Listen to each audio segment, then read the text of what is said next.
Okay, તો વિદ્યાર્થી મિત્રો, આપણે જે ઓનલાઈન લેક્ચર સિરીઝ જે શરૂ કરેલી છે એની અંદર આપણે એક ઇલેક્ટ્રોકેમિસ્ટ્રી એટલે કે વિદ્યુત રસાયણ જે છે તે વિદ્યુત રસાયણની આપણે શરૂઆત છે તે કરેલી હતી.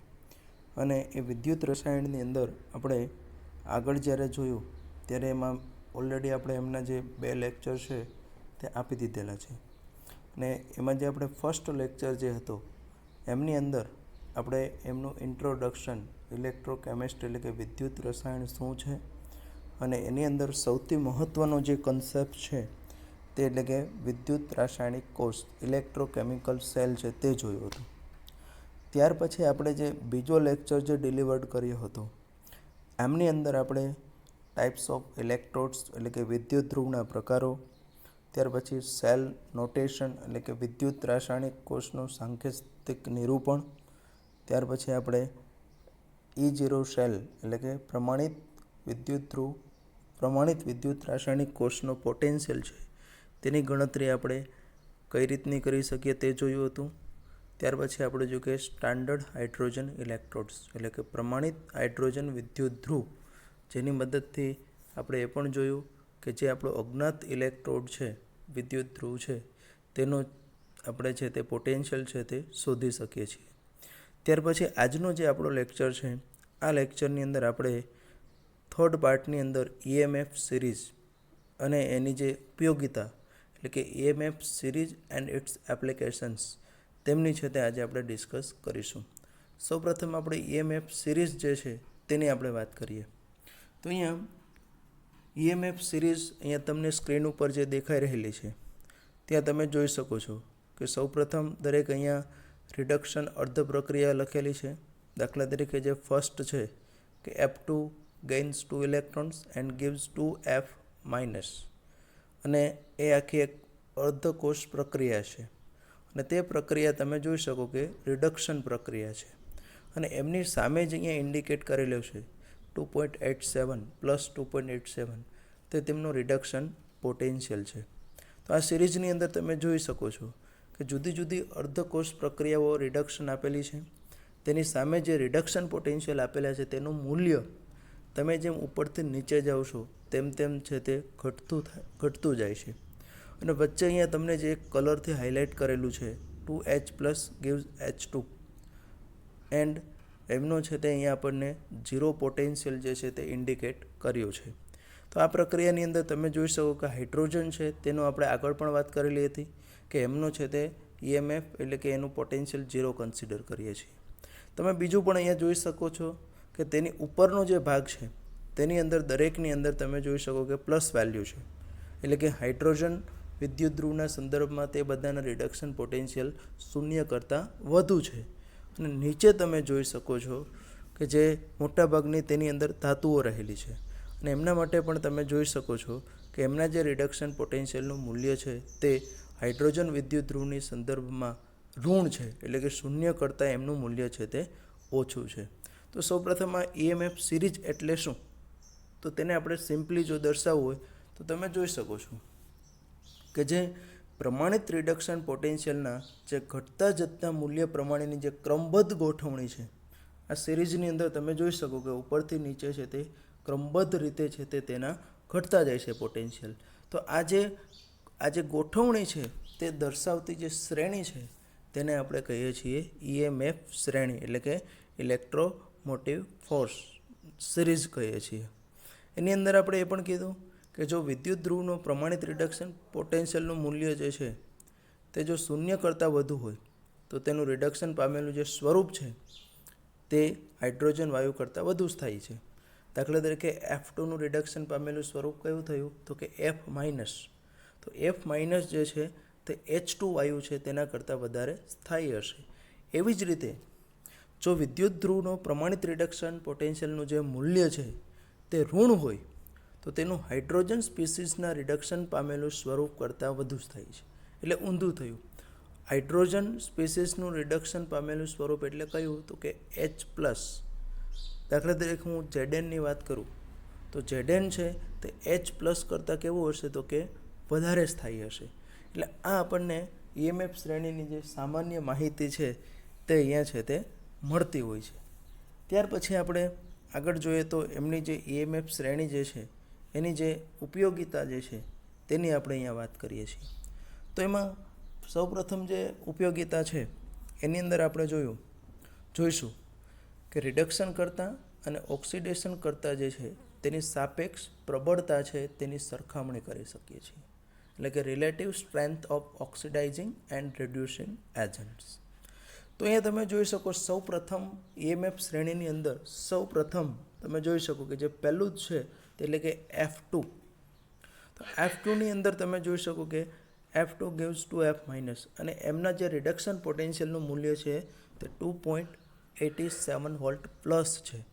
એટલે એનો અર્થ એવો થયો કે આ શ્રેણીની અંદર ફ્લોરિનનું સૌથી વધારે રિડક્શન પોટેન્શિયલ છે. એટલે એનો અર્થ એવો થયો કે તે સરળતાથી ઇલેક્ટ્રોન મેળવીને રિડક્શન પામી શકે છે. એટલે કે જેનું સરળતાથી રિડક્શન થતું હોય તે કેવો હોય છે તો કે પ્રબળ ઓક્સિડેશન કરતા. અને આ જ શ્રેણીની અંદર તમે નીચે જોશો તો છેલ્લે લાસ્ટની અંદર લિથિયમ આપેલું છે. અને લિથિયમ છે તેનું અહીંયા આપણને રિડક્શન પોટેન્શિયલનું મૂલ્ય આપેલું છે -3.05 વોલ્ટ. એટલે એનું સૌથી ઓછું રિડક્શન પોટેન્શિયલ. હવે એનું જો ઊંધું કરીએ એટલે કે જો લિથિયમનો ઓક્સિડેશન પોટેન્શિયલ આપણે લઈએ તો આપણને ખબર છે કે રિડક્શન પોટેન્શિયલ અને ઓક્સિડેશન પોટેન્શિયલ આ બંનેમાં માત્ર પ્લસ અને માઇનસ નિશાનીનો ડિફરન્ટ છે. તો એનો ઓક્સિડેશન પોટેન્શિયલનું મૂલ્ય શું થઈ જશે તો કે +3.05. એટલે એનો અર્થ એવો થયો કે લિથિયમનું ઓક્સિડેશન પોટેન્શિયલનું મૂલ્ય સૌથી વધારે છે. એટલે કે એ સરળતાથી છે તે ઇલેક્ટ્રોન ગુમાવી શકે છે અને ઓક્સિડેશન પામી શકે છે. અને જેમનું ઓક્સિડેશન થતું હોય તે કેવો બને છે તો કે રિડક્શન કરતા. એટલે કે લિથિયમ છે તે અહીંયા શું બનશે તો કે પ્રબળ રિડક્શન કરતા.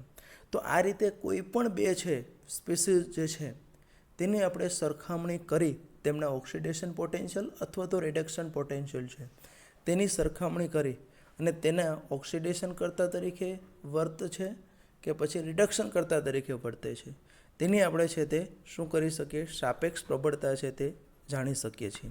એટલે આનો અર્થ એ પણ થયો કે આ શ્રેણીમાં જેમ જેમ આપણે અહીંયા શ્રેણી તરફ નજર રાખીએ તો જેમ જેમ આપણે ઉપરથી નીચે જઈએ છીએ તેમ તેમ એમના જે રિડક્શન પોટેન્શિયલનું મૂલ્ય છે તે ઘટતું જાય છે.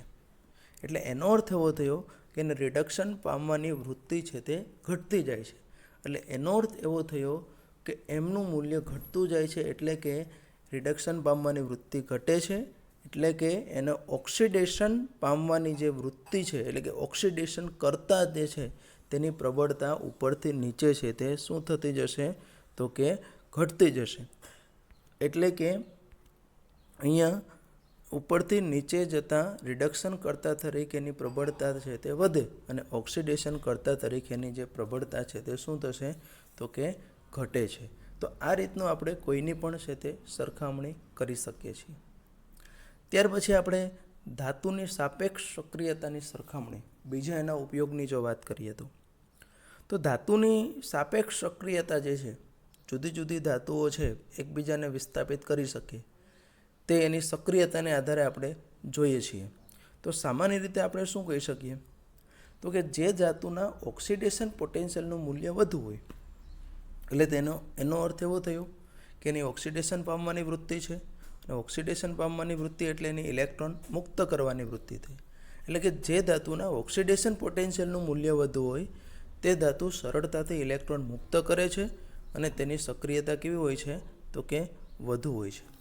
એટલે જ્યારે બે ધાતુ હોય એમની જ્યારે આપણે સરખામણી કરીએ તો આપણે એમાં એવું કહી શકીએ કે જે ધાતુના ઓક્સિડેશન પોટેન્શિયલનું મૂલ્ય વધુ હોય તે ધાતુ બે પૈકી જે ધાતુના ઓક્સિડેશન પોટેન્શિયલનું મૂલ્ય વધુ હોય તે ધાતુ જે ધાતુના ઓક્સિડેશન પોટેન્શિયલનું મૂલ્ય ઓછું હોય તે ધાતુને તેના ક્ષારના દ્રાવણમાંથી શું કરી શકે તો કે વિસ્થાપિત કરી શકે છે. એટલે એનો અર્થ એવો થયો કે એ ધાતુની સક્રિયતા છે તે બીજી ધાતુ કરતાં કેવી છે તો કે વધારે છે. ખ્યાલ આવે છે આની અંદર છે તે અહીંયા આપણે દાખલા તરીકે અહીંયા શ્રેણી મેં મૂકેલી છે કે Mg is greater than Zn, Zn is greater than Fe F is greater than CU and CU is greater than HG. તો આ મૂલ્યો તમે શ્રેણીની અંદર જોઈ શકો છો કે એમજી છે તેના જે ઓક્સિડેશન પોટેન્શિયલનું મૂલ્ય છે તે અહીંયા શ્રેણીની અંદર તમે જુઓ સૌથી વધારે હશે એમજી છે તેનું, છે ને, રિડક્શન -2.37, ઓક્સિડેશન +2.31. એના કરતાં ઓછું તમે જોઈ શકો ઝિંકનું, એમના કરતાં ઓછું એફઈનું, અને ખાસ કરીને જે કોપર અને સિલ્વર છે તેનું અહીંયા આપણે મૂલ્ય છે તે થોડું રિવર્સ એટલે કે ઋણ છે, એટલે એનું ઓછું છે. તો અહીંયા આપણે એનો અર્થ એવો થયો કે જે ધાતુની ઓક્સિડેશન પોટેન્શિયલનું મૂલ્ય વધુ હોય તે ધાતુ બીજી ધાતુ કરતાં કે જેનું મૂલ્ય ઓછું છે તેના કરતાં કેવી હશે તો કે વધુ સક્રિય હશે. એના માટે અહીંયા સરસ મજાનો અહીંયા એક પ્રશ્ન મેં મૂકેલો છે કે ઝિંકનું જે પાત્ર હોય એમાં આપણે કોપર સલ્ફેટનું દ્રાવણ ભરી શકાય? પ્રશ્નાર્થ છે. તો તમે જોઈ શકો કે ઝિંક અને ક્ષારનું દ્રાવણ કોનું થયું? કોપરનું, કોપર સલ્ફેટ અહીંયા આપણે લીધું છે. તો ઝિંકના પાત્રની અંદર જો આપણે કોપર સલ્ફેટનું દ્રાવણ ભરીએ તો શું થયું? તો કે ઝિંક ધાતુ સ્વરૂપે છે અને ઝિંકનું ઓક્સિડેશન પોટેન્શિયલનું મૂલ્ય +0.76 વોલ્ટ છે, જ્યારે જે ધાતુનો ક્ષારનું દ્રાવણ છે તે એટલે કોપર, અને કોપરનું ઓક્સિડેશન પોટેન્શિયલનું મૂલ્ય કેટલું થશે તો કે -0.34 વોલ્ટ. તો આ બે પૈકી કોનું વધારે થયું તો કે ઝિંકનું. તો અહીંયા ઓબ્વિયસલી ઝિંક અંડરગો ઓક્સિડેશન, એટલે Znનું છે તે Zn+2માં રૂપાંતર થશે. એટલે અહીંયા કેવું થશે કે આ પ્રક્રિયા શક્ય બનશે, એટલે કે Zn છે તે કોપરને એના ક્ષારના દ્રાવણમાંથી વિસ્થાપિત કરશે. જો એવું થાય તો ઝિંક ધાતુનું તો આપણું અહીંયા પાત્ર છે, તો આ પાત્રની અંદર શું થશે તો કે પાત્રનો Zn છે તે વપરાશે એટલે પાત્રની અંદર કાણું પડી જશે. એટલે આનો જવાબ આપણે એવો આપી શકીએ કે આ ઝિંક ધાતુના પાત્રમાં કોપર સલ્ફેટનું દ્રાવણ છે તે ભરી શકાતું નથી. પણ આના કરતાં જો રિવર્સ આપણે લઈએ, આના કરતાં રિવર્સ એટલે કે કોપર ધાતુ છે એ કોપર ધાતુના પાત્રની અંદર આપણે ઝિંક સલ્ફેટનું દ્રાવણ ભરી શકીએ? તો અહીંયા ભરી શકીએ. કેમ? તો કે કોપર છે તેના ઓક્સિડેશન પોટેન્શિયલનું મૂલ્ય છે તે ઝિંક કરતાં કેવું છે? ઓછું છે. એટલે કોપર છે તે ઝિંકને એના ક્ષારના દ્રાવણમાંથી વિસ્થાપિત કરી શકે નહીં. એટલે કે આ રેડોક્સ પ્રક્રિયા સ્વયંભૂ રીતે શક્ય બનશે નહીં. એટલે કે અહીંયા આપણે એવું કહી શકીએ કે એનું આપણે વિસ્થાપન થશે નહીં. એટલે કોપર સલ્ફેટના દ્રાવણ છે તે ઝિંકના પાત્રમાં ભરી ના શકાય, પરંતુ ઝિંક સલ્ફેટનું દ્રાવણ જે છે તેને આપણે કોપર સલ્ફેટના દ્રાવણમાં છે તે ભરી શકીએ. આવી રીતનું કોઈ પણ ધાતુ જે છે તેની સક્રિયતાની સરખામણી આપણે છે તે કરી શકીએ છીએ, અને આવા પ્રશ્નો છે તેનો જવાબ આપણે આપી શકીએ છીએ. ત્યાર પછી અહીંયા આખી જે સિરીઝ આપેલી છે એમાંથી કોઈ પણ બે અર્ધકોષ આપણે લઈએ. એ અર્ધકોષને આપણે જે સૂત્ર આગળના લેક્ચરની અંદર જોયું હતું તે રીતનું એ સૂત્રની મદદથી E0 સેલ એટલે કે પ્રમાણિત વિદ્યુત રાસાયણિક કોષનો પોટેન્શિયલ જે છે તેની આપણે ગણતરી છે તે અહીંયા આપણે આ શ્રેણી ઉપરથી કરી શકીએ છીએ. ત્યાર પછી એક એની બીજી ઉપયોગિતા છે તે એટલે ધાતુની જે છે તે એસિડ સાથેની જે પ્રક્રિયા છે તેમાં જે હાઇડ્રોજન વાયુ મુક્ત થશે કે નહીં તેના અનુમાપન માટે પણ એનો ઉપયોગ કરી શકીએ છીએ. સમજી લઈએ આપણે કઈ રીતનું તે થતું હોય છે તે. દાખલા તરીકે અહીંયા પ્રશ્ન છે કે કોપર ધાતુ છે તે HClમાં ઓગળતી નથી પણ તે નાઇટ્રિક એસિડમાં ઓગળે છે. એટલે કે HClમાં ઓગળીને તે હાઇડ્રોજન વાયુ છે તે મુક્ત કરતી નથી. શા માટે?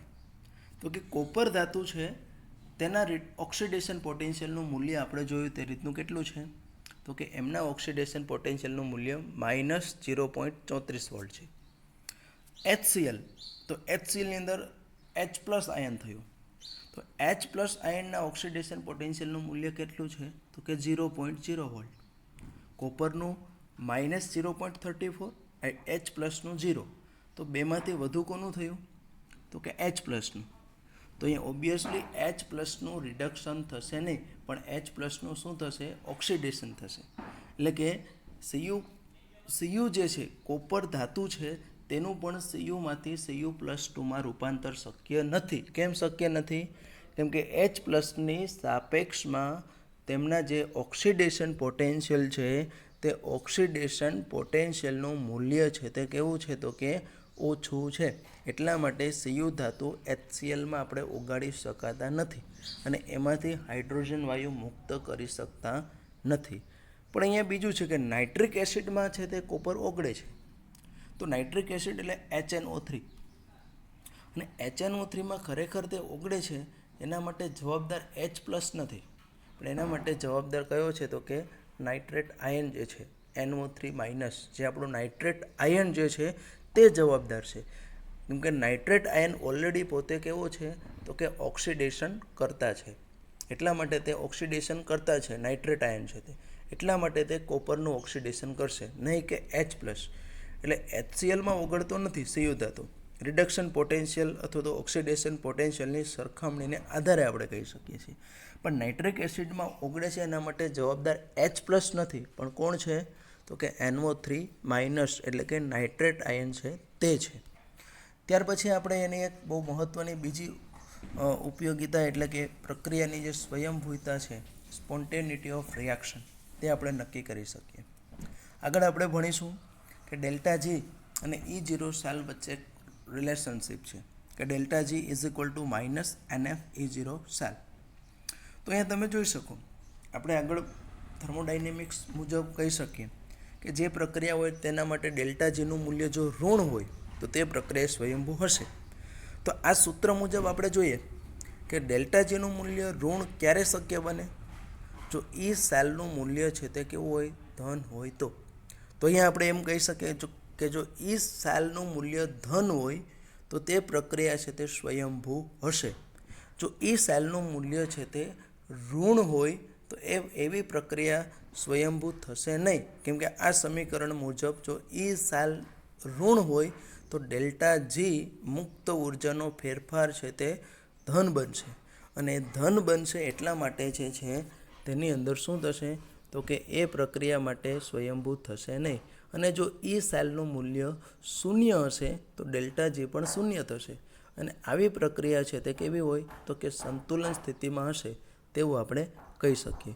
તો આ રીતનું કોઈ કોષની રચના કર્યા પછી એનું E સેલનું મૂલ્ય આપણને મળે છે, તેને આધારે આપણે સૈદ્ધાંતિક રીતે પણ કહી શકીશું કે આ પ્રક્રિયા છે તે સ્વયંભૂ છે કે નથી, અથવા તો આપણે જે કોષની રચના કરેલી છે તેમાં જે આપણે એનોડ લીધેલો છે, કેથોડ લીધેલો છે, તે યોગ્ય છે કે નહીં તે પણ આપણે કહી શકીશું.